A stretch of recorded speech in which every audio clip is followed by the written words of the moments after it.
I'm a narcissist. There's a big focus on her love story with a guy who literally stalks her.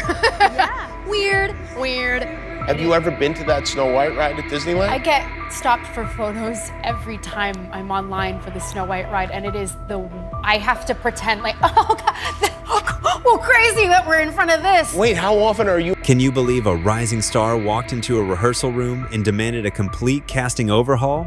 If you're as intrigued as I am, hit that like button now because this story is about to get wild. It all started when Rachel Zegler, fresh off her Golden Globe win, if the show wanted to stay relevant. That bold move didn't just ruffle feathers backstage. It set off a chain reaction of legal alarms, cultural clashes, and international headlines that threatened to pull one of theater's most sacred musicals off its tracks. Stick around, because what happens next will redefine the power balance between talent and tradition. From a small-town girl in New Jersey to a West Side Story breakout, Rachel Zegler's rise has been nothing short of meteoric. Discovered via an open call audition as a teenager, she stunned Hollywood when Steven Spielberg tapped her to play Maria in his 2021 remake, a role that earned her a Golden Globe and instant fame. Yet, even at that early stage, whispers of outspoken opinions followed her off-camera, hinting at a performer unafraid to speak her mind. After conquering Broadway with roles in Little Mermaid and Romeo and Juliet, Zegler attracted headlines for both her talent and her willingness to challenge tradition.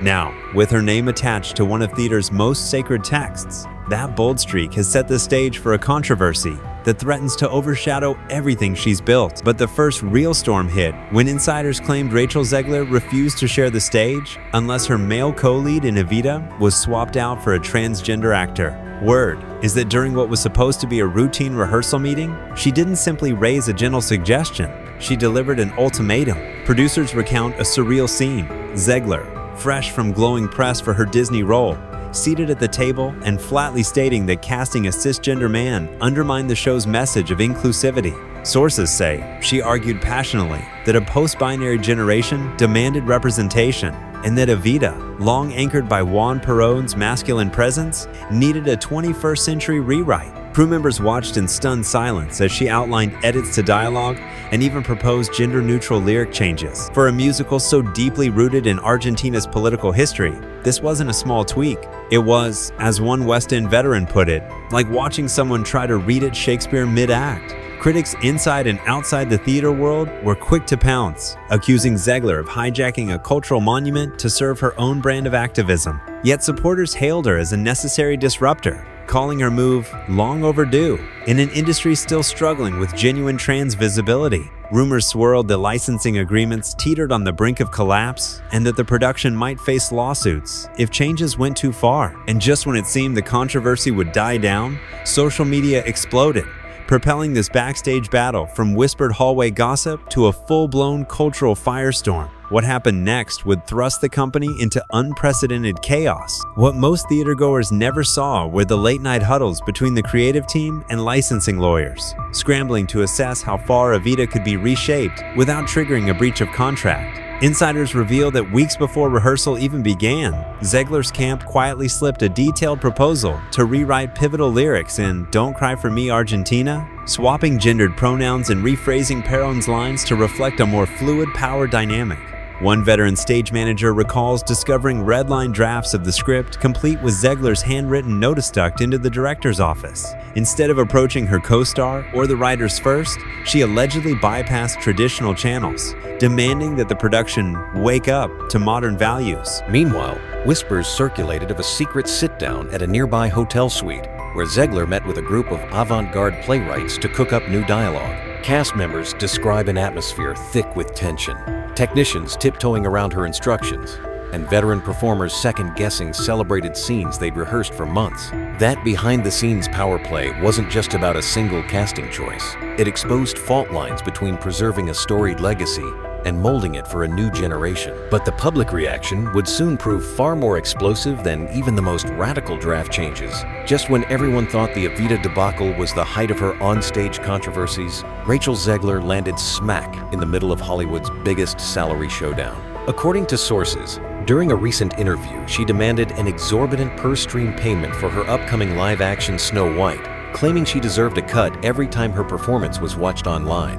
That bombshell came on the heels of Disney postponing the film into 2025, ostensibly to retool scenes after backlash over her earlier comments on the original fairy tale romance. Suddenly, fans weren't just debating gender-bending casting in London, they were questioning whether Zegler's boldness extended beyond representation into plain old greed. Industry insiders whisper that studio execs recoiled at her compensation demands, likening them to tactics usually reserved for A-list directors rather than a 20-something actress. Meanwhile, rival actors reportedly exchanged shocked glances, wondering if this was the new normal. Top billing in name only, with power plays behind closed doors. As this salary saga dominated entertainment headlines, speculation swirled that Zegler's reputation as a high-risk hire was solidifying, one big quote away from pricing herself out of legacy franchises altogether. And what happens when that paycheck ultimatum collides with the very studio she once called family? That twist could change the game for stars who think their voice gives them carte blanche. The instant the casting ultimatum and salary demands leaked, the industry's response was nothing short of seismic. On X and TikTok, hashtags like #EvitaGate and #ZeglerDrama trended as influencers, critics, and casual fans weighed in with equal fervor. Traditional theater aficionados lamented what they saw as sacrilege, accusing her of turning a beloved classic into a personal soapbox. At the same time, progressive voices praised her bold stance, dubbing it a wake-up call for an art form that too often sidelines underrepresented talent. Latin American outlets, particularly in Argentina, erupted in outrage. Editorials condemned the move as cultural imperialism, warning that reimagining Perrón's role through 21st century gender lenses disrespected the very soul of the musical's origins. Even Hollywood heavyweights chimed in.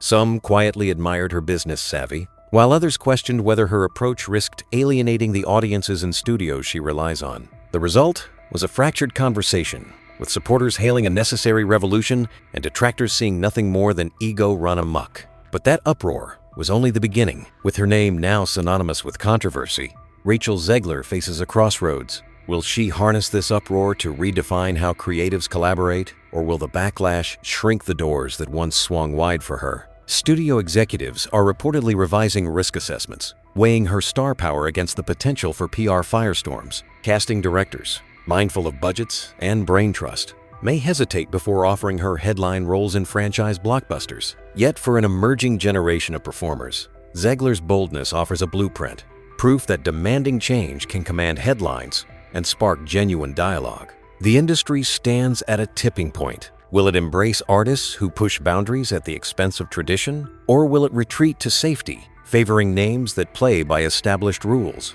One thing is clear. Zegler's next move won't just determine her own trajectory. It could reshape the balance of power between talent and production in film and theater for years to come. In a career defined by breakthrough talent and fearless opinions, Rachel Zegler's recent moves have proven that speaking up comes with a steep price. From rewriting the power dynamics of a legendary musical to demanding unprecedented streaming fees for a Disney fairy tale, she's forced the industry to choose between safeguarding tradition or reinventing the rules. Whether you see her as a trailblazer demanding overdue progress, or as a maverick whose ego risks creative collapse, one thing is certain: the story won't end here. What happens next will reveal whether the arts world welcomes disruptive voices or retreats into familiar safety.